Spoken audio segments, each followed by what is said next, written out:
Hello guys, నా పేరు Maitra welcome my channel. ఇప్పుడు కేవలం మన ఛానల్ సబ్స్క్రైబ్ చేసుకోకపోతే ఇప్పుడే సబ్స్క్రైబ్ చేసుకోండి. పక్కన బెల్ ఐకాన్ ఆల్లో పెట్టుకోండి. నా ఫర్దర్ డేస్ మిస్ అవ్వకుండా చూడొచ్చు. చాలా మంది చూస్తున్నారు కానీ సబ్స్క్రైబ్ చేసుకోవట్లా. So please try to subscribe and click the bell icon also. So బేసిక్గా నిన్నటి మ్యాచ్ చూసిన తర్వాత we can confirm that Punjab is the most అంటే one of the most strongest teams in this season IPL అని చెప్పొచ్చు.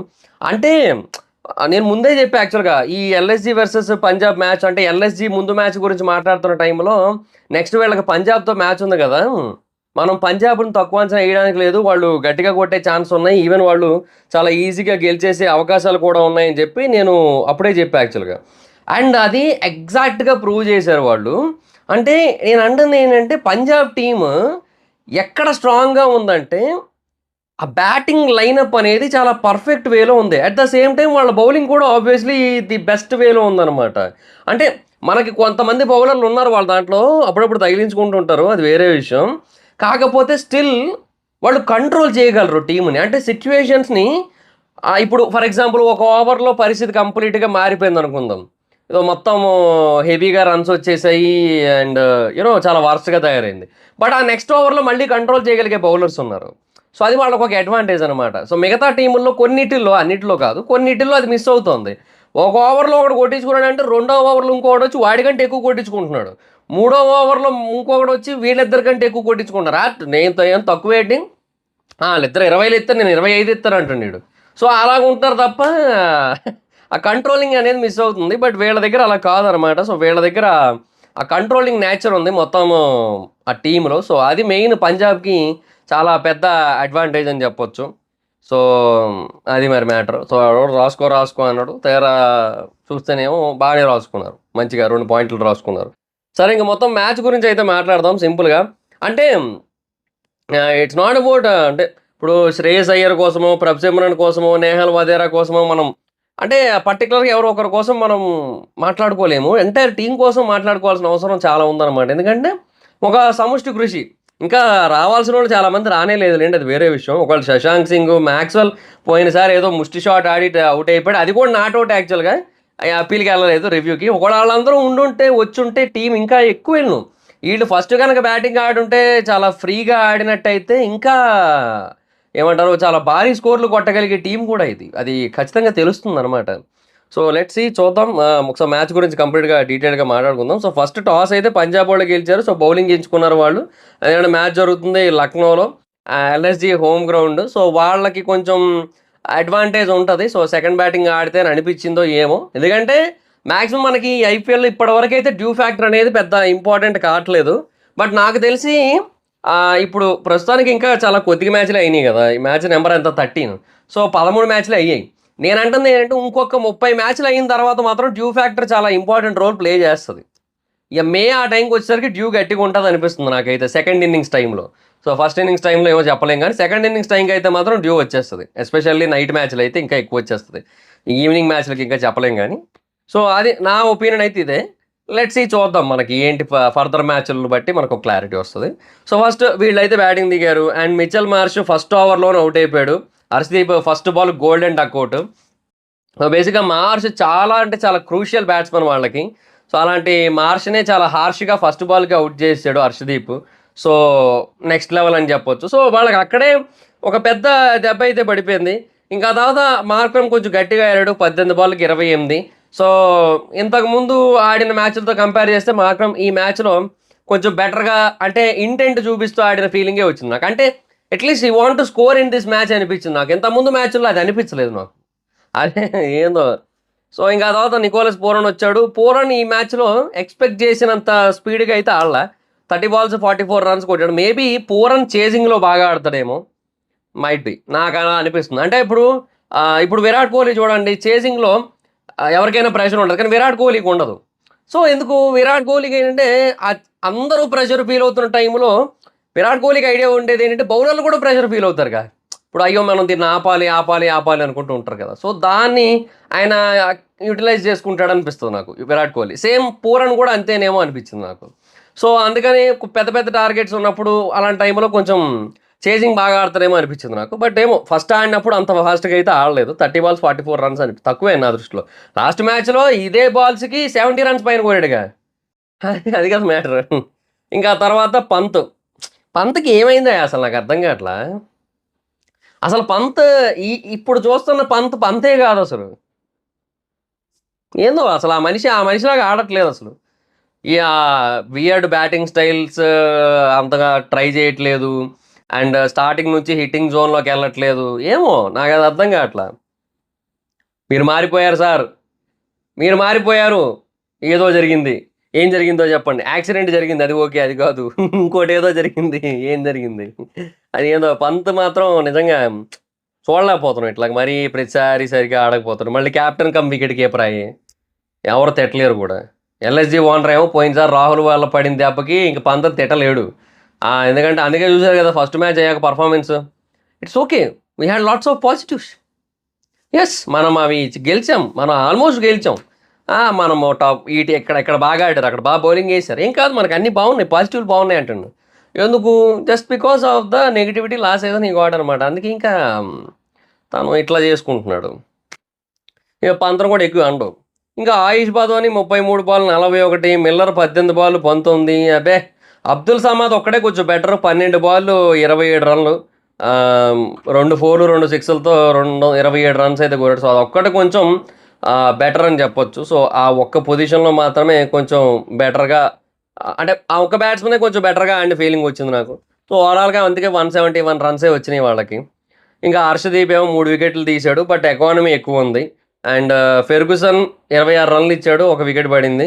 Maxwell 3 ఓవర్లకి 22 రన్లు ఇచ్చి ఒక wicket. తిన ఎకానమీ ఇంకా బాగుంది. జాన్సన్ 4 ఓవర్లకి 28. తిన ఎకానమీ ఇంకా బాగుంది. స్టోయినిస్ కూడా పర్లేదు 2 ఓవర్లకు 15. చాహల్ 4 ఓవర్లు 36 రన్లు ఇచ్చి ఒక వికెట్ తీశాడు. ఎకానమీ 9 ఉన్నా కూడా పర్లేదు. అంటే ఇంక మరేం చేయలేం. బేసిక్‌గా ఇది చాలా హ్యూజ్ స్కోర్. 10 అబోవ్ ఉంటేనే ప్రాబ్లమ్ మనకి. 10 కంటే బిలో ఎంతున్నా పర్లేదు ఐపీఎల్‌లో. ఎందుకంటే ఇప్పుడున్న బ్యాటింగ్ కండిషన్స్‌కి అది కొంచెం బెటరే. బట్ స్టిల్ కొంచెం ఎక్కువే వచ్చినట్టే మిగతా వాళ్ళతో కంపేర్ చేసుకుంటే. ఎందుకంటే 7.5, 7, 7.3, 8.7 ఉన్న చోట 9 వచ్చింది కదా! అందుకనమాట. సో వీళ్ళకేంటంటే బేసిక్‌గా 4 బెటర్ పార్ట్నర్‌షిప్‌లు వచ్చినాయి. ఒకటి 19 బాల్ 31 ఓకే. Decent partnership. ఇంకోటి 40 బాల్ 54 బ్యాడ్ పార్ట్నర్‌షిప్. ఐపీఎల్‌లో 40 బాల్‌కి 54 అంటే వేస్ట్. ఇంకోటి 26 బాల్ 30 ఇది మరీ ఘోరం. ఇంకోటి 21 బాల్‌లో 47 ఇది బెస్ట్ పార్ట్నర్‌షిప్. సో ఆయుష్ బాదోని అండ్ అబ్దుల్ సమాద్ వీళ్ళిద్దరూ కలిసి చేసిన పార్ట్నర్‌షిప్ అది. So that is the best partnership అని చెప్పొచ్చు. సో ఆ ప్రకారంగా వీళ్ళకేంటంటే ఒక రైట్ పార్ట్నర్‌షిప్ అనేది మిస్ అయింది వీళ్ళ దాంట్లో. సో ప్రాపర్ స్కోర్ అయితే రాలేదు. సో వాళ్ళు దీని మీద కొంచెం కాన్సంట్రేట్ చేసినట్టయితే నెక్స్ట్ అట్‌లీస్ట్ పంత్ కమ్‌బ్యాక్ ఇవ్వాలి. డేవిడ్ మిల్లర్ కూడా ఏమో ఇలా ఆడితే సరిపోదనిపిస్తుంది నాకు. ఇంకా గట్టిగా ఆడాలి. ఎందుకంటే మిల్లర్ మీద ఎక్స్‌పెక్టేషన్స్ ఎక్కువుంటాయి. మిల్లర్ ద కిల్లర్ అనే పేరుంది కదా! మరి అలా ఆ పేరు నిలబెట్టుకోవాలంటే గట్టిగా ఆడాలి. ఇది సరిపోదు. అబ్బే! చాలదు. ఇక అది పరిస్థితి. ఇక నువ్వెళ్ళి ఆడంటారేమో నన్ను ఇలా చెప్తే. లేదు బట్ నేనంటుందేంటంటే అది నిజమే కదా! మిల్లర్ మీద చాలా హ్యూజ్ ఎక్స్‌పెక్టేషన్స్ ఉంటాయి. మరి ఆ మనిషి దానికి తగ్గట్టు ఆడకపోతే అదే చెప్తారు. ఇంకా ఆ తర్వాత వీళ్ళు 172 రన్స్ టార్గెట్‌తో దిగారు. ఇంకా స్టార్టింగ్‌లో ప్రియాంష్ ఆర్యాది వికెట్ అయితే త్వరగానే పడిపోయింది. 2.5 ఓవర్స్‌లో 26 రన్స్ పడిపోయాయి. అంటే ప్రభసిమ్రన్ వచ్చినప్పటి నుంచి గట్టిగా ఆడుతున్నాడు కదా! 34 బాల్ 69 రన్స్ కొట్టాడు. 9 ఫోర్లు, 3 సిక్సర్లు కొట్టాడు. సో 200 ఆల్మోస్ట్ 203 స్ట్రైక్ రేట్‌తో ఆడాడు. అండ్ తనను ఔట్ చేయడానికి కూడా ఒక ఎక్స్ట్రార్డినరీ క్యాచ్ కావాల్సొచ్చింది. ఆయుష్ బాదోని అండ్ రవి బిష్ణోయ్ ఇద్దరు కలిపి ఆ క్యాచ్‌ని పడితే గానీ అది ఫినిష్ అవ్వలేదు. సో అంటే నేను అంటుందేంటంటే ఆ లెవెల్ పర్ఫార్మెన్స్ ఉన్నప్పుడు ఆ లెవెల్‌లోనే ఎఫర్ట్ ఏదైనా ఉంటే తప్ప ఔట్ చేయలేరనమాట. సో అదిక్కడ మెయిన్ పాయింట్. సో బట్ ఏమంటే ఇంకా ఆబ్వియస్లీ బెస్ట్‌గా ఆడుతూ వచ్చాడు అయిపోయింది. ఇంకా తర్వాత శ్రేయస్ అయ్యర్ 30 బాల్‌లో 52, 3 ఫోర్లు, 4 సిక్సర్లు. నేహల్ వధేరా 25 బాల్ 43, 3 ఫోర్లు, 4 సిక్సర్లు. ఫెంటాస్టిక్ ఇంకా. అంటే చూడండి వీళ్ళ స్ట్రైక్ రేట్‌లు ముగ్గురు కూడా అంటే ఆడిన ముగ్గురు బ్యాట్స్‌మన్‌లు కూడా చాలా ఎక్స్ట్రార్డినరీ స్ట్రైక్ రేట్‌లతో ఆడుతూ వచ్చారు. 203, 173, 172 అది. సో అంటే ఇంటెంట్ అనేది ఇంపార్టెంట్. అదే చూపిచ్చారు వీళ్ళిక్కడ. అండ్ దట్ టూ వీళ్ళ తర్వాత మీరు గమనిస్తే శశాంక్ సింగ్ ఆడతాడు. స్టోయినిస్ ఆడతాడు. మాక్స్‌వెల్ ఆడతాడు. ఫెర్గుసన్ కూడా ఎంతో కొంత ఆడతాడు. సుయాన్ష్ పర్లేదు. ఈ మార్కో జాన్సన్ డిపెండ్స్. అంతే ఇక్కడ దాకా. చాహల్ అప్పుడప్పుడు ఆడతాడు. అప్పుడప్పుడు ఆడట్లేండి. ఏమో చెప్పలేం మనం. సో అది. నేను అంటుంది ఏంటంటే బ్యాటింగ్ బానే ఉంది వీళ్ళది. చాలా పెద్ద బ్యాటింగ్ లైనప్ ఉంది. సో అదనమాట. ఇక వీళ్ళ బౌలింగ్ విషయానికొచ్చినట్టయితే బిష్నాయ్ 14.3, శార్దూల్ ఠాకూర్ 13, ఆవేష్ ఖాన్ 10 తర్వాత సిద్ధార్థ్ 9.3. దిగ్వేష్ సింగ్ రాతి అనే పర్సన్ 2 వికెట్లు తీసాడు, పడిన 2 తనే తీసాడు, 30 రన్లు ఇచ్చాడు 7.5 ఎకానమీతో. సో తను ఒక్కడే బాగా బౌలింగ్ వేసాడు, కానీ ఏం లాభం అన్నాడు. ఆ తర్వాత మ్యాచ్ అయిన తర్వాత అందరూ అన్నారు, అయిపోయింది. ఏం ఎందుకయ్యా ఇవన్నీ మీకు? ఇప్పుడు కోహ్లీయే అవతలోడు చేసిన తర్వాత చేశాడు ఒకసారి ఇలాగా, నీకెందుకు ఫస్ట్ స్టార్టింగే? కోహ్లీ ఒకసారి బాగా గుర్తయ్యా నాకు, అదేదో మ్యాచ్లో వెస్టిండీస్తో అవతల బౌలర్ ఇట్లా ఇట్లా అంటే, ఇంకా తర్వాత కోహ్లీ 6లు కొట్టిన తర్వాత ఇలా ఇలా అంటాడు. ఇప్పటికీ గుర్తొస్తూ నవ్వుతుంటుంది. సో అదే అన్న. సో వీళ్ళ ఎల్ఎస్జీది బౌలింగ్ అంత గొప్పగా లేదు, అండ్ పంజాబ్ది batting and overall team performance కూడా చాలా ఎక్స్ట్రాడినరీగా ఉంది. సో అది బాగా అడ్వాంటేజ్ అయింది వీళ్ళకి. అండ్ వీళ్ళు ఇప్పుడు సెకండ్ ప్లేస్లో ఉన్నారు, డీసీని దాటి వెళ్ళారు. అండ్ దీనివల్ల ఎంఐ బేసిక్గా 5th పొజిషన్కి వచ్చింది. అంటే ఎల్ఎస్జీ రన్ రేట్ కొంచెం పడిపోవడం వల్ల ఎంఐ 5th ప్లేస్కి వచ్చింది. సో నేహల్ వదేరా ఇక్కడ ఉండి కూడా ఎంఐకి హెల్ప్ చేస్తున్నాడు అనమాట కొంచెం కొంచెం. సో అలాగా ఈ టీములు ప్రస్తుతానికైతే ఈ ఆర్డర్లో ఉన్నాయి. RCB first, Punjab next, DC 3rd, GT 4th, MI 5th, LSG 6th, CSK 7th, SRH 8th, RR 9th, KKR 10th. అది మ్యాటర్. సో ఇవాళ మ్యాచ్ ఎవరికి? Rajasthan Royals versus Gujarat Titans. I think ఇవాళ ఫస్ట్ ఓటమి అబ్బా ఆర్సీబీకి. ఇవాళ జీటీ విల్ విన్ అనుకుంటున్నాను నేనైతే మాత్రం. అండ్ దీని తర్వాత Punjab will be on top position అనుకుంటున్నాను నేను. అంటే నాకు అలా అనిపిస్తోంది, నాకు ఐఎమ్ ఫీలింగ్ లైక్ దట్. ఏమో చూద్దాం. అంటే ఏమో బెంగళూరు కదా, చిన్న స్టేడియం కదా, చిన్నస్వామి. సో వీళ్ళకి కొంచెం జీటీ వాళ్ళకి బాగా అనుకూలంగా ఉంటుందని నా గట్టి ఫీలింగ్. లెట్స్ సీ, చూద్దాం. మరి నేను అలా అనుకుంటున్నా, మీరేమనుకుంటున్నారు కింద కామెంట్ సెక్షన్లో చెప్పండి. సో దర్శక తీసిన వీడియో కనుక మీకు నచ్చినట్టయితే లైక్ చేయండి, వీడియో షేర్ చేయండి. ఇప్పుడు కారణం మన ఛానల్ సబ్స్క్రైబ్ చేసుకోకపోతే ఇప్పుడే సబ్స్క్రైబ్ చేసుకోండి, పక్కన బెల్ ఐకాన్ ఆల్లో పెట్టుకోండి. నా ఫర్దర్ డేస్ మిస్ అవ్వకుండా చూడొచ్చు. చాలా మంది చూస్తున్నారు కానీ సబ్స్క్రైబ్ చేసుకోవట్లేదు. So please try to subscribe, click the bell icon also. నా ఇన్స్టాగ్రామ్ ఐడి ఎవరో మాత్రం ఎక్కడ వచ్చి ఫాలో అవ్వచ్చు. Thank you so much guys. Bye, మనం meet next video. Bye bye. Hi friends, మీరు ఎప్పుడైనా సరే 5,000 రూపాయల ప్రోడక్ట్ 250 రూపాయలకి రావడాన్ని గమనించారా? లేదు కదా. కానీ అమెజాన్, ఫ్లిప్కార్ట్ లాంటి కంపెనీస్ ఏం చేస్తూ ఉంటాయంటే కొన్ని గోల్డెన్ హవర్స్ టైంలో మెగా డీల్స్ ఇస్తూ ఉంటాయి. ఆ డీల్స్ టైంలో ఒక్కొక్క ప్రోడక్ట్ మీద 90% నుంచి 95% వరకు డిస్కౌంట్ అయితే ఉంటుంది. అయితే ఈ డీల్స్ కోసం మీరు కాన్స్టెంట్గా ఆ యాప్స్ చెక్ చేస్తూ ఉండలేదు కదా.